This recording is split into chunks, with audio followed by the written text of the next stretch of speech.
No,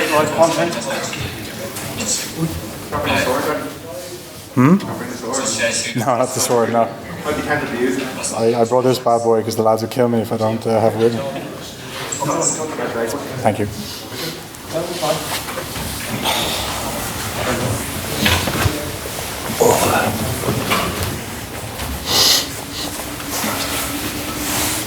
Okay guys, get on the way. I'll translate for you if you want. Congratulations. Can you describe a little bit of the build-up today itself, how you felt, and just the team's performance and your own?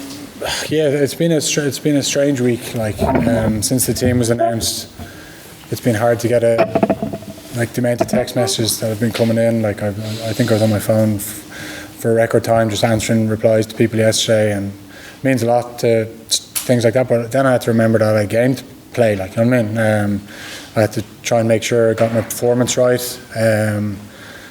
Did some good stuff. Had a couple of mistakes that I'd like to iron out. But you know, the first game back is always it's a little bit rusty. Like, you know what I mean? But we've only had 3 or 4 sessions together, so to put out that standard of performance, I thought was a testament to the boys, to the management, to the work that we've done. You know, we did a tough week last week to make sure we were ready this week to do a proper test match week, and you know, we got our rewards. I think, you know, to Japan, I don't think that's been done to them in a long time. So we're very, very pleased. But we know that there's a bigger test ahead next week. From a place-taking perspective, is that the best 11 points you've got? I think it's really close to the touchline. Yeah, it was a tough wind.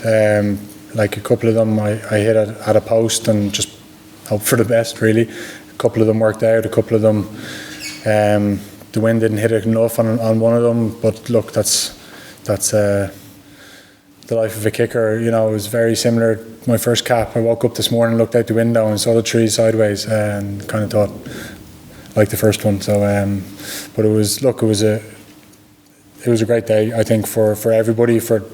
I spoke to the boys last night and just said, look, it's a special day for everybody coming into the stadium, because it's been 2 years they've been deprived of watching Ireland live, and we've missed them, they've missed it, and I think we wanted to put on something for them today that they remembered. So I hope we did that. Thank you.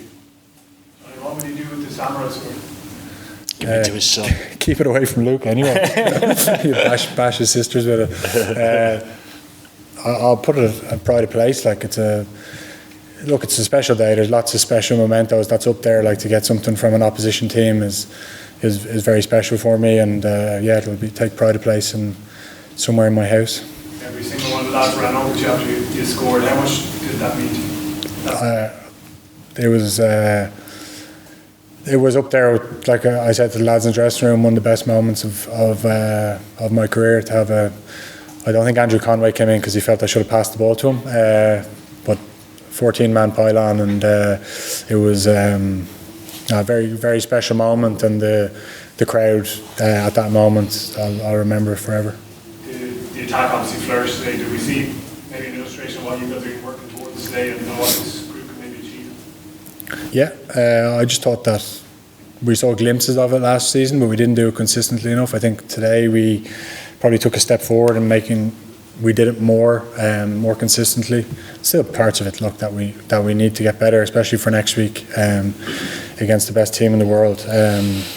But it was pretty good, and you know, we've been working on it for a long time, and I suppose we got a result to go with the performance as well today.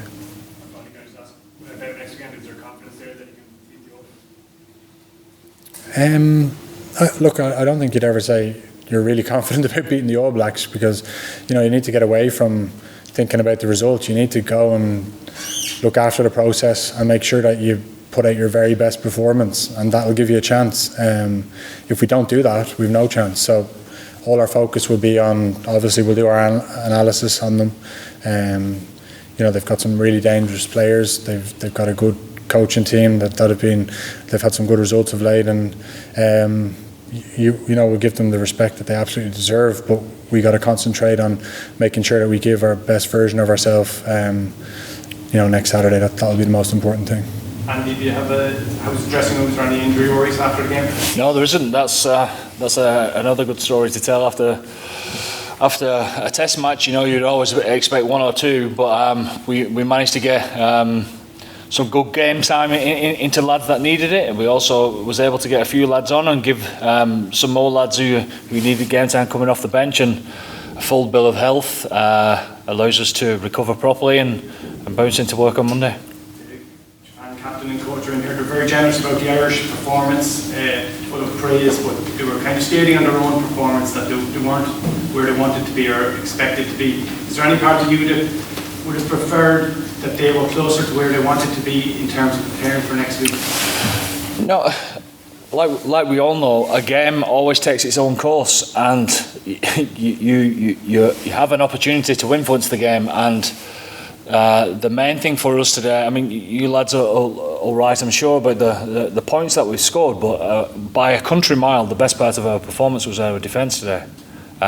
We didn't have to do much of it, and that's exactly what we want. We got the ball back very quickly because we was ready on turnover. They are lethal, Japan, on turnover ball. You know, that's what they thrive on. That and counter-attack, etc. You know, and we all know how dangerous they've been. And once you go after a team and force a few errors, and they know that that's the point of difference, then it doesn't feel right to them. And that was the best part of our performance by a country mile today. Johnny, there was a couple of standing ovations for you. Like, one was after your try, and it was quite spontaneous. So I was wondering whether you copped that at all. Like, you saw the crowd all stand to give it an ovation. Did you cop it at all, and then, or did you get to kind of more soak it in when you kind of got the second standing ovation you were coming on? No, you could not notice it. Like I said, it was a very special moment for me. Up there, like I said to the lads, the best moments of my career. It was incredible ovation. Then I saw my family in where they were sitting. I knew where they were sitting before the game, and they were just smiling as well. So that was. Then I had to try and switch in and make sure I got the conversion, and I was probably more happy about that than anything. So look, it was very special moments throughout the game. Leading your country out for any game is special, but to do it today and to have a crowd back, like, couldn't make it up. I said on the pitch that I feel a bit guilty because Cian Healy got his 100th cap in an empty stadium. Two of my best friends in the game, Rob Carney, Fergus McFadden, retired in an empty stadium, didn't get a send-off. So do feel a bit guilty, you know what I mean, that I got to this point, and look, very lucky. And Andy, Andrew Porter, like, you know, another good game for himself there at Loosehead as well, and then Cian coming on and scoring a try. There's real competition there maybe for next week as well. I think there's competition all over the park after a performance like that. You know, I thought there was some special individual performances, and obviously Jack got man of the match, but you could have given it to a handful of people. But the pleasing thing is that, like Johnny said, in the first week where we came together, we worked extremely hard, and this week the players have really took ownership of what we wanted to achieve, and there's some good pictures for us to push forward with for next week, and hopefully take our game to New Zealand as well. Johnny, congrats. Of all the messages you got, were there any particular special ones that you could tell us, maybe someone you weren't expecting or anything like that you could share with us? Or even throughout the week then? I think the most special messages I got were from the guys that have, got 100 caps. They all made an effort to reach out, and that meant a lot to me. Obviously some boyhood heroes. Paul McGrath texted me, which was cool. It was on Instagram though. It wasn't. He doesn't have my number. So many, to be honest. And just like, again, I feel like I'm gonna wake up and it's gonna be the morning of the game. It's just been a surreal kind of day and a surreal week. So very grateful. And looking ahead to next week, like, how realistic is it, do you think, to play that kind of open, expansive game, like against a team like the All Blacks? Obviously not the exact same, but are there elements of that you kind of have to use against them? Well, look, that's how we've been trying to play for the last year. But we've had some lessons along the way. When you do something a little bit different, it does take time to bed in, and you never get with international rugby, you never get a long period to work on it. Like, you know what I mean? With Leinster, you've got a full year together. With Ireland, we had 4 sessions together, like, since last week. Like, you know what I mean? You can't train every day, obviously. Maybe 5 sessions, but each, like, if you'd seen us last Thursday, like, we were probably not a mess, but we were like properly like back together for the first time. We just built really well through the week, and testament to the coaching staff that they hit us with the right amount of information to each day to make sure come this week that we were, you know, ready to go. Does it help Johnny that so many did play together so well? No, because you're playing a different system. You're playing different calls. You're playing a different style of rugby. Not completely alien, but like, you know, little nuances that would be very different. And to be honest, we once we come in the doors of Irish camp, you know, no one talks about provinces, or we're in Team Ireland, and whoever's training the best and whoever's you know, performing well in every day will get picked. That's how I read it anyway. And yeah. Yeah, he was excellent. Conor came on and played really well as well. So good competition. Craig's been training the house down. So you know, you can name some other scrum halves in Ireland that are playing really well. Luke McGrath's been outstanding.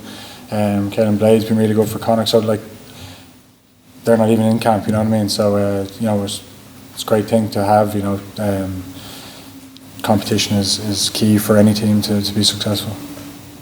Hi Andy, can I just ask you a question in Japan, especially compared to the last two matches you played against them? Well, look, as you can see, you know, our attitude was in the right place for what was bracing ourselves for to be an unbelievably tight game, and that's why we're so pleased with the performance, because of the outcome. I thought, you know, if you look at the Japan's starting side, they've been together for quite some time, and they've always been a side that's made massive progress, and that's why I said to you earlier that, you know, that's why I was so pleased with our defence and our set piece, and didn't let Japan play the game that they wanted to play. Andy, Paul Connell said yesterday that one of the things you were trying to learn from 2019 was maybe not inviting Japan into areas that they could punish you through your own mistakes. How pleased were you with how you managed to do that? Yeah, I thought it was great. I thought the balance was really good. I thought we was really disciplined in how we played the game. You know, we exited very cleanly, and you know, so one or two times with a few phases that was flowing for us deep in our own 22, but we was accurate. And I thought we got the balance right between taking them on up front, and when the weather came in, I thought we managed that pretty well, really, as well, with our long kicking game, and our kick chase was good on the back of that. So, look, it wasn't perfect. There was a bit of discipline issues, you know, in the middle of that second half there. But it's a pleasing day, and an even better day for me, because, and not for Johnny, like, you know, because Man City beat Man United 2-0 as well. So it's been a brilliant week up until the final whistle for Johnny, and then that's where it stopped. Steve, last couple of minutes. Andy, can I just ask about James Lowe, like, massive reaction after the recall? I said to you during the week, all the lads that have took the field today, they've deserved the calls because of how we've seen the training over the last 12 days, and James had a little bit of a wake-up call and went away and understood how he needed to prepare for international rugby. His preparation is through the roof in comparison to how it was before. He's learned the hard way. There's a few things that he needs to get better from today as well, but his attitude's in the right place, and I'm sure that will happen. But he finds a way into the game, you know. He's not a tidy player, and neither do we want our wingers to be tidy players. He finds a way into the game. He's in great nick. He's lost a bit of weight. He's fit. I'm pleased for him today. Andy, coming up to your second anniversary as coach, and any new management team come in, there's a period of transition. But that's 6 wins on the bunch now, so are we starting to see how you first envisaged Ireland team playing? Well, look, I mean, you can look at a run of 6, or you can analyse those 6 and say that all those 6 weren't perfect neither. I think we've got better, or we've got to the 6 W's through the lessons that we've learned, and we want to make that 7, but we know that's a tough ask going into next week. Okay, guys, we're going to leave it there. There'll be mixed zone access in about